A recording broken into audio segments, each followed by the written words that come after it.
Hello friends, welcome back to Mansi study channel. दोस्तों, आज है 7 अप्रैल 2024 और 7 अप्रैल 2024 से रिलेटेड करंट अफेयर्स के जितने भी क्वेश्चन बन सकती हैं आज की क्लास में सारी क्वेश्चन को कवर करेंगे और हर क्वेश्चन से रिलेटेड इंपॉर्टेंट पॉइंट भी मैं आपको बताऊंगी। तो आप लोग पूरा क्लास बहुत ध्यान से देखिएगा। और दोस्तों, ये क्लास आपकी मॉर्निंग सुबह 7 AM पे डेली लाइव आती है। आप सभी लोग सुबह 7 बजे इस क्लास के लिए तैयार रहा करिए। इससे आपकी तैयारी करंट अफेयर्स में बेहतर होने वाली है और आगे आने वाले सभी एग्जाम में आप करंट अफेयर्स से रिलेटेड जितने भी टाइप के क्वेश्चन एग्जाम हॉल में पूछे जाते हैं, आप उन सभी टाइप के क्वेश्चन का आंसर बहुत इजीली दे पाएंगे। तो चलिए देरी ना करते हुए आज के पहले क्वेश्चन पर आते हैं।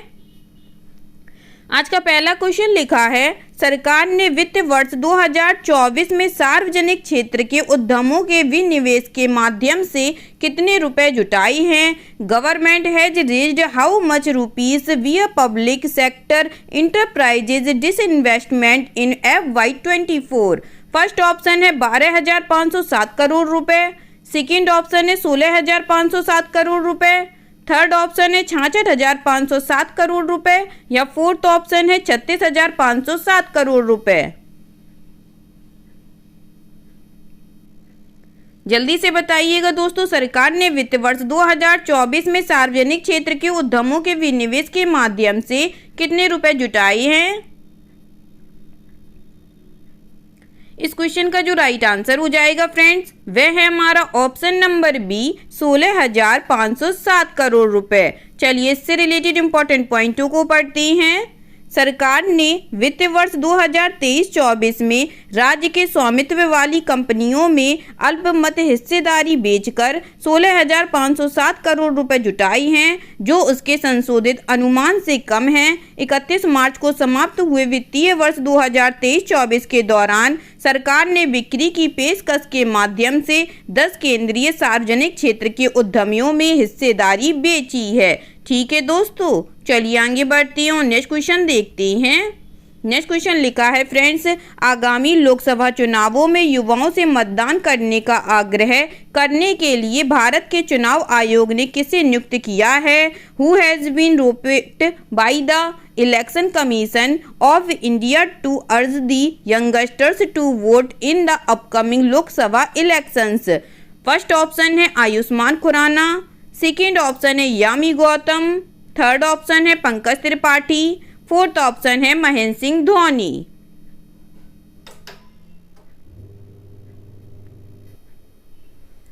जल्दी से बताइएगा फ्रेंड्स, आगामी लोकसभा चुनावों में युवाओं से मतदान करने का आग्रह करने के लिए भारत के चुनाव आयोग ने किसे नियुक्त किया है?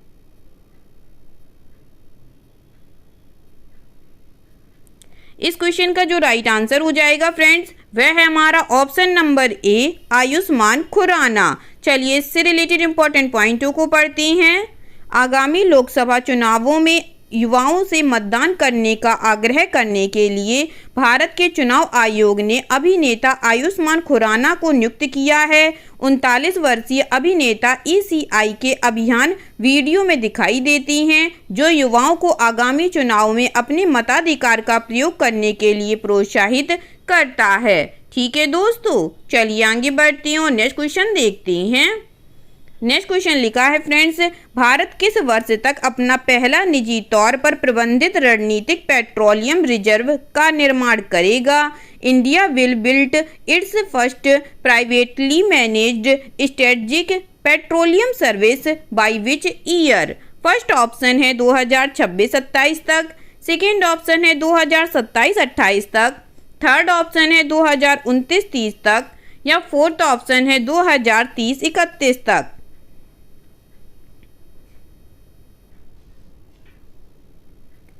बताइएगा फ्रेंड्स, भारत किस वर्ष तक अपना पहला निजी तौर पर प्रबंधित रणनीतिक पेट्रोलियम रिजर्व का निर्माण करेगा?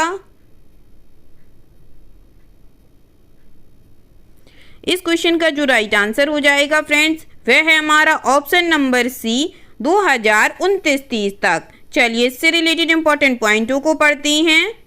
भारत ने 2029-30 तक अपना पहला निजी तौर पर प्रबंधित रणनीतिक पेट्रोलियम रिजर्व बनाने की योजना बनाई है, जिससे ऑपरेटर को सभी संग्रहित तेल का व्यापार करने की आज़ादी मिलेगी। पूरी तरह से वाणिज्यिक एसपीआर की अनुमति देना जापान और दक्षिण कोरिया जैसे दो देशों द्वारा अपनाए गए मॉडल को प्रतिबंधित करता है, जो निजी पट्टेदारों, ज़्यादातर तेल प्रमुखों को कच्चे तेल का व्यापार करने की अनुमति देता है। ठीक है दोस्तों, चलिए आगे बढ़ते हैं और नेक्स्ट क्वेश्चन देखते हैं। नेक्स्ट क्वेश्चन लिखा है फ्रेंड्स, एसजेवीएन ने एसजेवीएन की सुरंग परियोजनाओं में उन्नत भूवैज्ञानिक मॉडल का उपयोग करने के लिए किस आईआईटी के साथ एक समझौता ज्ञापन पर हस्ताक्षर किए हैं, जिससे समय और लागत में काफ़ी कमी आएगी। SJVN has signed an MOU with which IIT to use advanced geological models in SJVN's tunneling projects, thus significantly reducing time and cost overruns। First option है IIT गुवाहाटी, सेकेंड ऑप्शन है IIT दिल्ली, थर्ड ऑप्शन है IIT Madras, fourth option है IIT Patna.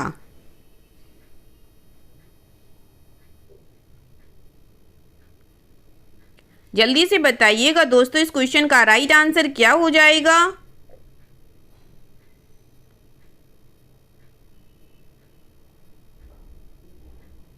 इस question का जो right answer हो जाएगा friends, वह है हमारा option number D, IIT Patna. चलिए इससे रिलेटेड इंपॉर्टेंट पॉइंटों को पढ़ते हैं।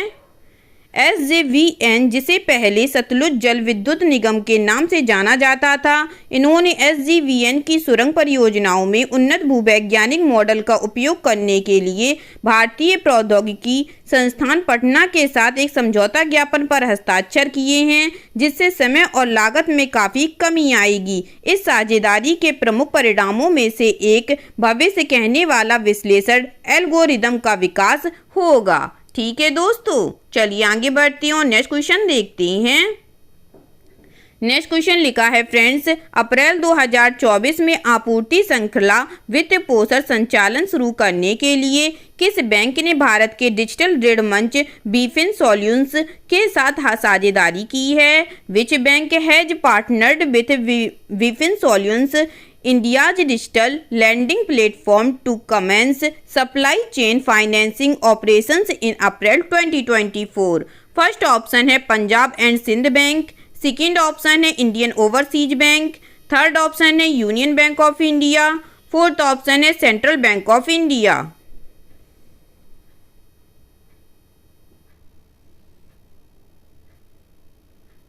बताइएगा दोस्तों, अप्रैल 2024 में आपूर्ति श्रृंखला वित्त पोषण संचालन शुरू करने के लिए किस बैंक ने भारत के डिजिटल ऋण मंच बीफिन सॉल्यूशंस के साथ साझेदारी की है? इस क्वेश्चन का जो राइट आंसर हो जाएगा फ्रेंड्स, वह है हमारा option number D, central bank of India के साथ। चलिए इस क्वेश्चन से रिलेटेड इंपॉर्टेंट पॉइंटों को पढ़ते हैं। मुंबई स्थित सार्वजनिक क्षेत्र के bank central bank of India ने आपूर्ति श्रृंखला वित्त पोषण संचालन शुरू करने के लिए भारत के डिजिटल ऋण मंच बीफिन सॉल्यूशंस के साथ साझेदारी की है। बीफिन सॉल्यूशंस बैंक का एकमात्र प्रौद्योगिकी विक्रेता होगा जो अपने SCF समाधानों का समर्थन करने के लिए end to end SCF stack की आपूर्ति करेगा। ठीक है दोस्तों, चलिए आगे बढ़ते हैं और नेक्स्ट क्वेश्चन देखते हैं। नेक्स्ट क्वेश्चन लिखा है फ्रेंड्स, इलेक्ट्रॉनिक्स और मैकेनिकल इंजीनियर्स के नए महानिदेशक और EME कोर के वरिष्ठ कर्नल कमांडेंट के रूप में किसने पदभार संभाला है? Who has taken over as the new director general of electronics and mechanical engineer and senior colonel commandant of the corps of EME? First option है JS सिदाना, सेकेंड ऑप्शन है नीरज अघोरी, थर्ड ऑप्शन है प्रमोद शर्मा, फोर्थ ऑप्शन है परमिंदर चोपड़ा।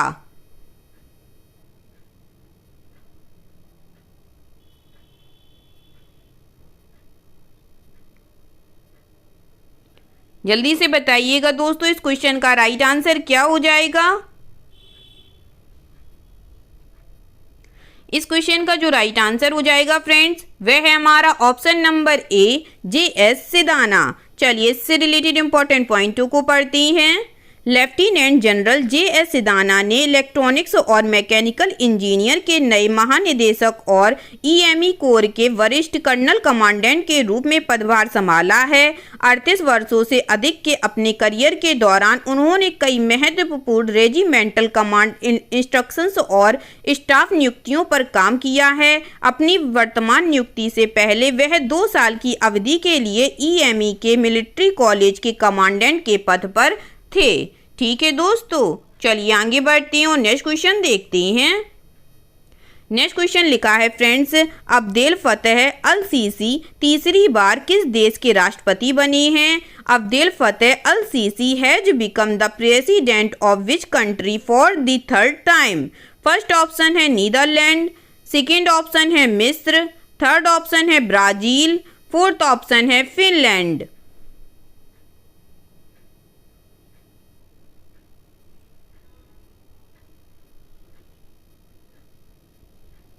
जल्दी से बताइएगा दोस्तों, Abdel Fattah al Sisi तीसरी बार किस देश के राष्ट्रपति बने हैं?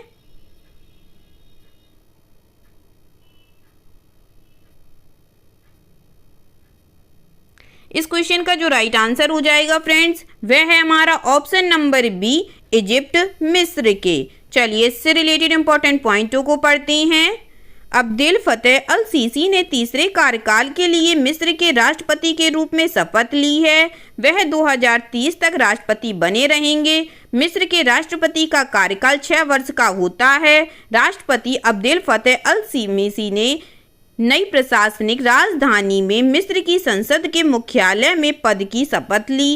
राष्ट्रपति सीसी ने दिसंबर 2023 में हुए राष्ट्रपति चुनाव में 88.6% वोटों से जीत हासिल की। राष्ट्रपति चुनाव में सीसी का शायद ही कोई गंभीर प्रतिद्वंदी था।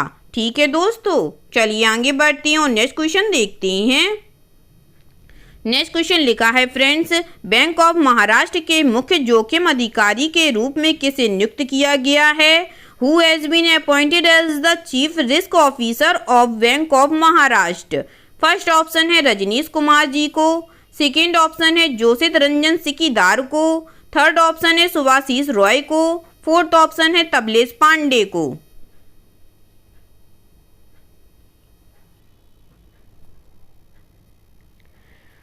बताइएगा फ्रेंड्स, बैंक ऑफ महाराष्ट्र के मुख्य जोखिम अधिकारी के रूप में किसे नियुक्त किया गया है? इस क्वेश्चन का जो राइट आंसर हो जाएगा दोस्तों, वह है हमारा option number C, Subhashish Roy ji को। चलिए इस क्वेश्चन से रिलेटेड इंपॉर्टेंट पॉइंटों को पढ़ते हैं। बैंक ऑफ महाराष्ट्र ने 1 अप्रैल 2024 से अनुबंध के आधार पर 3 साल की अवधि के लिए सुभाशीष रॉय को मुख्य जोखिम अधिकारी नियुक्त किया है।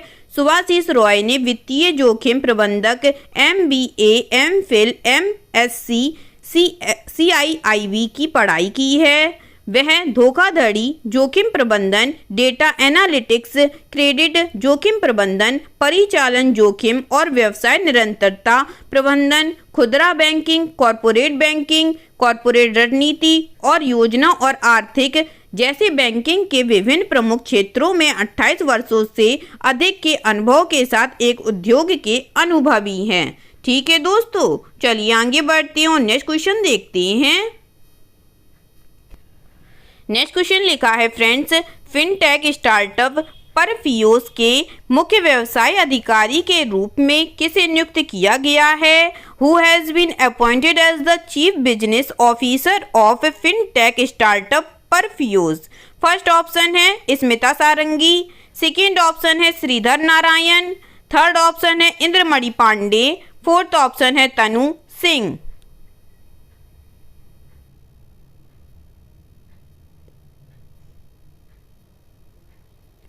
बताइएगा दोस्तों, फिनटेक स्टार्टअप परफियोस के मुख्य व्यवसाय अधिकारी के रूप में किसे नियुक्त किया गया है?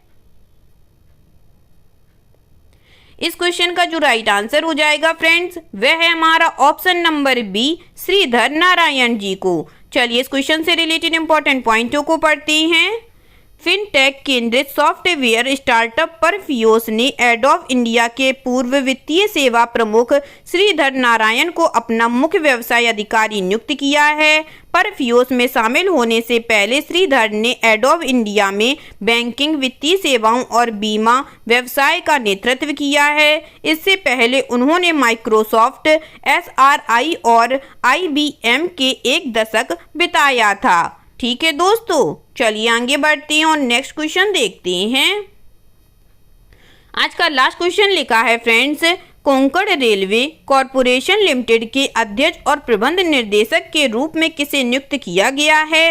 Who has been appointed as chairman and managing director of the Konkan railway corporation limited? First option है अंशिका सिंह, सेकेंड ऑप्शन है मौसमी चक्रवर्ती, थर्ड ऑप्शन है वसुधा गुप्ता, फोर्थ ऑप्शन है संतोष कुमार झा।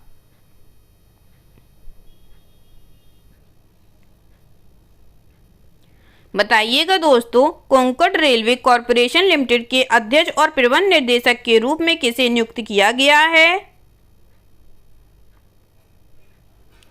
इस क्वेश्चन का जो राइट आंसर हो जाएगा फ्रेंड्स, वह है हमारा option number D, Santosh Kumar Jha ji को। चलिए इस क्वेश्चन से रिलेटेड इंपॉर्टेंट पॉइंटों को पढ़ते हैं। संतोष कुमार झा ने कोंकण रेलवे कॉरपोरेशन लिमिटेड के अध्यक्ष और प्रबंध निर्देशक की भूमिका संभाली है। वह 1992 बैच के भारतीय रेलवे यातायात सेवा अधिकारी हैं। उद्योग में 28 वर्षों के अनुभव के साथ झा ने संचालन, बुनियादी ढांचा योजना और व्यवसाय विकास सहित विभिन्न क्षेत्रों में काम किया है। उन्होंने रेलवे के प्रमुख विभागों में नेतृत्व पदों पर कार्य किया है और लॉजिस्टिक्स क्षेत्र में महत्वपूर्ण व्यावसायिक इकाइयों का नेतृत्व किया है। ठीक है दोस्तों, आई होप आज के सभी क्वेश्चन आप लोगों को बहुत अच्छे लगे होंगे फ्रेंड्स, और सभी क्वेश्चन से रिलेटेड इंपॉर्टेंट पॉइंट के नोट्स भी आप लोगों को बहुत अच्छे से समझ में आए होंगे। एग्जाम के नज़रिए से दोस्तों क्लास बहुत हेल्पफुल रही होगी। अगर क्लास अच्छी लगी हो दोस्तों और सारे पॉइंटों को आप लोगों ने अच्छे से समझा हो तो प्लीज़ इस क्लास को लाइक कीजिएगा, शेयर कीजिएगा और आपके अपने चैनल मानसी स्टडी चैनल को सब्सक्राइब कीजिएगा। थैंक यू सो मच दोस्तों।